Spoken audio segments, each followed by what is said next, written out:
Good morning, students. Welcome to e-learning 2020.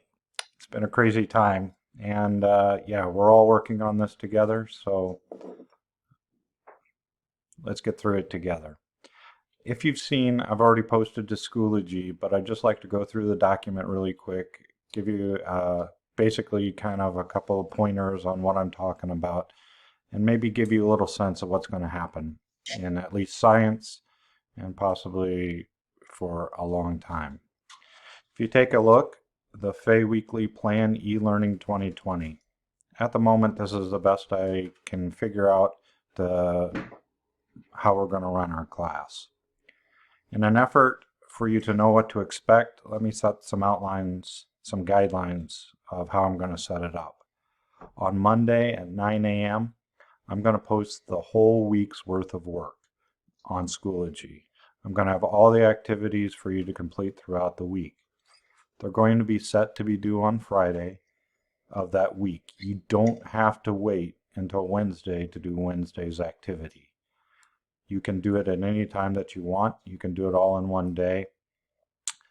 This is called asynchronous learning. You get to choose how you spend your time. Just let's try and get things in by Friday so that I can basically keep track of how you're doing.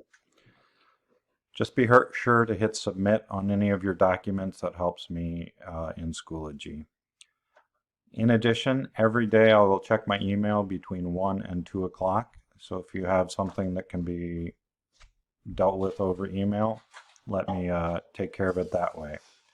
On Friday, and this Friday will be my first virtual office hours, at time 1 to 2, I will set up a Google Hangout. I've already sent you an email invitation to it, and many of you have already accepted. This is an opportunity for us to interact with each other kind of live. You'll get to see me. You'll get to see the other peers that are on the Google Hangout. Ask questions about science, about life, if things are going on. Just let's be together in a meaningful way. Listen, if you have a situation that needs one-on-one attention, like you need my help for food or you're worried that somebody's sick, please email me. I'll set up out a Google Hangout and let me be a liaison to you. Here are my expectations for Schoology. Guys, you're going to need to log on to Schoology at least once a day for some class, not just mine. That's how the school is going to know whether you attended or not. This week is a practice week. There's no requirements, but the week starting the 30th of March, they're going to require that you attend Schoology at least once a day. And then by Friday, complete as much work as you can on Schoology. Listen, I understand that this isn't the best way to teach you. We're all learning how to do e-learning at the same time. I ask for some patience from you as I sort this out. And trust me, I will practice patience with regards to you as well.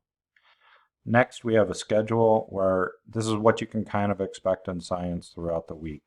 On Monday, a research day, which is more free-form, kind of the ideas that we are studying and how they relate to your life, or interesting stuff that I find. Like, for example, this week I found stuff on coronavirus.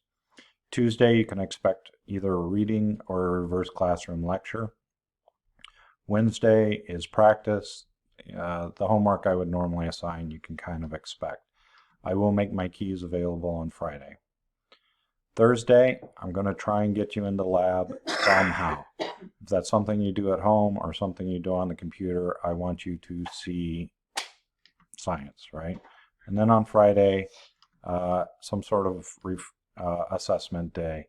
This is where you kind of prove what you've learned. I will make the assessment available all weekend long. Once you go through it all, go take the assessment. The next row, you can see that assignments you need to touch base on Schoology.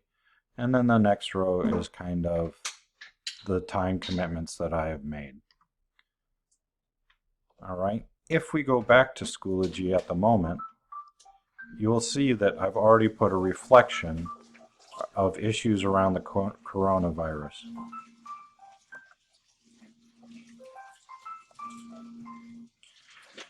Basically, these are 3 documents that I found talking about washing your hands, how to do it well, why it is that soap works, and basically an article from Forbes that explains why are people going so crazy about shutting things down for the coronavirus. Why do it? Pick one, pick two, pick all 3, but could you write a reflection that just talks about what you are thinking as you read this? Some ideas you might want to talk about is what surprised you in this article? What factoid did you get? What are you thinking in general after reading this article? Imagine the situation. A relative is ranting about this pandemic thing and they're being crazy. What would you tell them to inform them? Or how would you explain this to Ethan, my 12-year-old son? How would you translate it into somebody who's a little bit younger than you?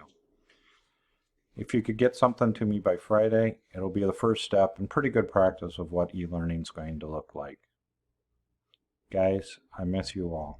I really do. I worry about you, but I want you to stay safe. Let me help you however I can, and I hope to see you on Friday. All right? Hey, go outside, breathe fresh air.